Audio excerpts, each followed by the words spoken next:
Hello friends, मैं हूं master Babar लाल और आप देख रहे हैं जर्नी ऑफ मिस्ट्री चैनल। खुशामदीद हमारी फिर से एक और नई वीडियो में। दोस्तों, इंसान लड़कपन से ही आसमान की तरफ देखकर हैरान होता आया है और आसमान के बारे में ज्यादा से ज्यादा जानने की जस्तजू से बेचैन रहा है। इसी बेचैनी ने इंसान को हमेशा इस कश्मकश में मुब्तला रखा है कि वो इस वसी खला के बारे में ज्यादा से ज्यादा मालूमात हासिल करे। इब्तदा से ही इंसान इस खला के राज़ों पर से पर्दा उठाने की जदोजहद में मसरूफ रहा है और वक्फा बवक्फा नए और जदीद आलात बनाने में मशगूल रहा है। और इसी वसी खला के राज पर से पर्दा उठाने की बेचैनी ने इंसानों से इन दूरबीनों को बनवाया, जिनकी मदद से आज हम इंसानों पर खला के वो राज आया हो रहे हैं जिनका हम कभी भी तस्वुर नहीं कर सकते थे कि किस तरह टेलीस्कोप ने हमें एक नई और अनोखी दुनिया से मुतारिफ करवाया।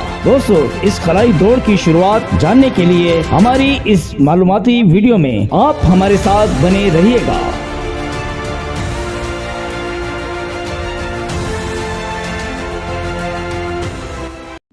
वीडियो में आगे बढ़ने से पहले अगर आपको हमारी ये वीडियो इंफॉर्मेटिव लगे तो आप हमारी इस वीडियो को लाइक कीजिएगा, अपने दोस्तों और फैमिली मेंबर से शेयर भी जरूर कीजिएगा। आप हमारी इस वीडियो को लाइक और शेयर करने के बाद हमारे इस चैनल को सब्सक्राइब करके बेल आइकन जरूर प्रेस कीजिएगा ताकि हमारी लेटेस्ट वीडियो को आप सबसे पहले देख सकें। दोस्तों, इस दौड़ की शुरुआत करने वाले शख्स का नाम हंस लेपरशी था।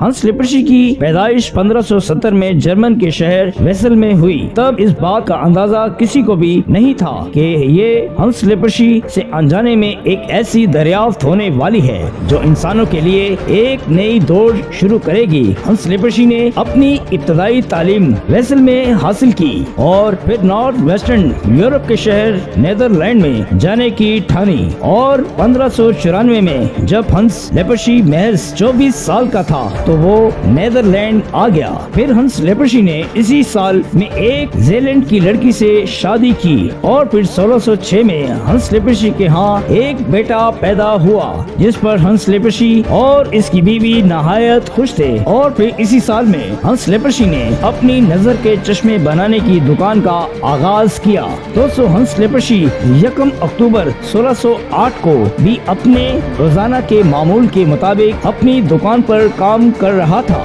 मगर तब अचानक हंस लेपरशी का 6 साल का बेटा उसकी दुकान पर उसके पास आया और हंस लेपरशी के तैयार करदा लेंस के साथ खेलने में मसरूफ हो गया। हंस लेपरशी का बेटा उसकी दुकान में मौजूद खिड़की के पास बैठकर खिड़की से बाहर उन लेंसेस के साथ खेलने लगा। और जब हंस लेपरशी के बेटे ने एक लेंस को दूसरे लेंस से कुछ ही मुनासिब दूरी पर रखा तो हंस लेपरशी के बेटे को इसकी दुकान से 500 मीटर दूर एक चर्च का मीनार अपने बेहद करीब नजर आया, जिसको देखकर हंस लेपरशी का बेटा निहायत ही खौफजदा हुआ।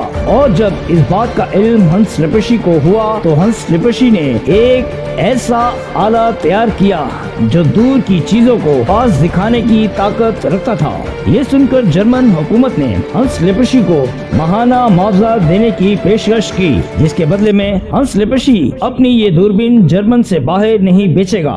मगर हंस लेपरशी ने इस जर्मन हुकूमत की पेशकश को ना माना और 1609 की शुरुआत में ही दूरबीन का पेटेंट अपने नाम करवाया, जिसका नाम हंस लेपरशी ने लुकर रखा।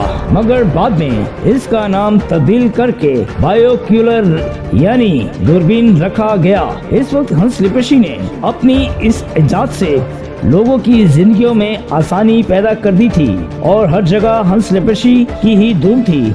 और फिर दूरबीन का इस्तेमाल काफी आम होने लगा और इसी दौरान 1609 में इस दूरबीन को गैलीलियो गैलीली नाम के एक इटालियन माहिर फल्कियात ने भी खरीदा।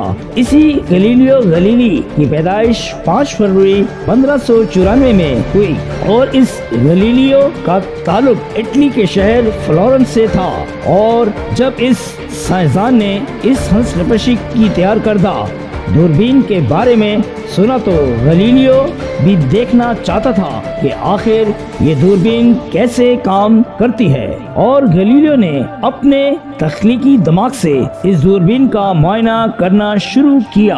और जब वो इस दूरबीन का मुआयना कर रहा था तब जमीन पर इस दूरबीन से दूर देखते देखते गैलीलियो ने इस दूरबीन को जब ऊपर आसमान की जानिब घुमाया तो तब इंसान ने पहली बार सितारों को देखा, और इंसान का तारुफ एक नई ऐसी दुनिया से हुआ जो इंसान के तस्वुरात में भी समा नहीं सकती थी। और फिर 1609 में गैलीलियो गैलीली ने हंस लेप्रसी की दूरबीन से 8 गुना ज्यादा ताकतवर दूरबीन तैयार की और पहली बार खला के कुछ अहम राजों से पर्दा उठाया।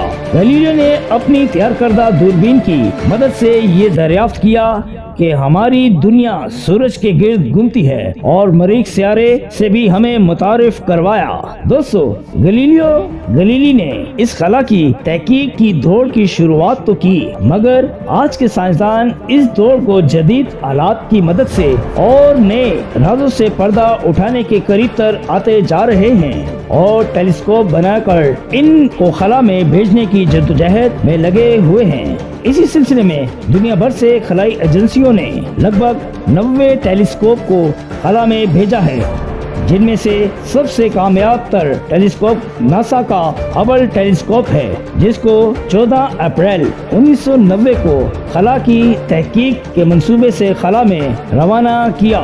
जितनी भी जानकारी हमारे पास अब तक खला के बारे में मौजूद है, इसका लगभग 70% हिस्सा हबल टेलीस्कोप की काविश से ही मुमकिन हुआ है। मगरब खला की दौड़ का हमारा ये साथी अब अपने आखिरी मरहले पर है, और एक अंदाजे के मुताबिक ये हबल टेलीस्कोप सिर्फ 2026 तक ही काम करता रहेगा।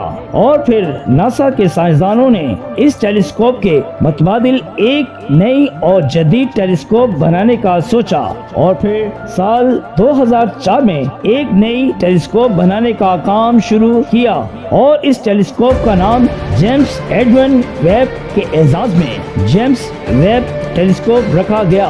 जेम्स एडविन 1906 में नॉर्थ कैरोलिना में पैदा हुआ, और फरवरी 1961 में जब जेम्स एडविन 55 साल का था तब जेम्स एडविन को नासा की जानिब से एडमिनिस्ट्रेटर यानी मुंतजिम मुकर्रर किया गया, और जेम्स एडविन की ही रहनुमाई में नासा अपोलो 11 जैसे नामुमकिन नजर आने वाले मिशंस को अंजाम दिया।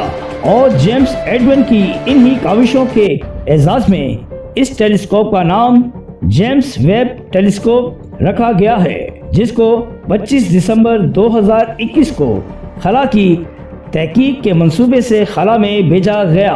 हाल ही में इस टेलीस्कोप ने हमारी खला की कुछ ऐसी तस्वीरें भेजी हैं जो खला के कुछ अहम राजों से पर्दा उठाती है। दोस्तों, इस जेम्स वेब टेलीस्कोप की भेजी गई तस्वीरात की मुकम्मल तफसील आपको हमारी आने वाली वीडियो में फराहम की जाएगी। दोस्तों, हमारी ये इंफॉर्मेटिव वीडियो आपको कैसी लगी?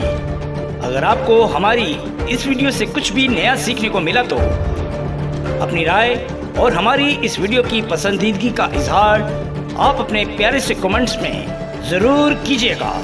शुक्रिया।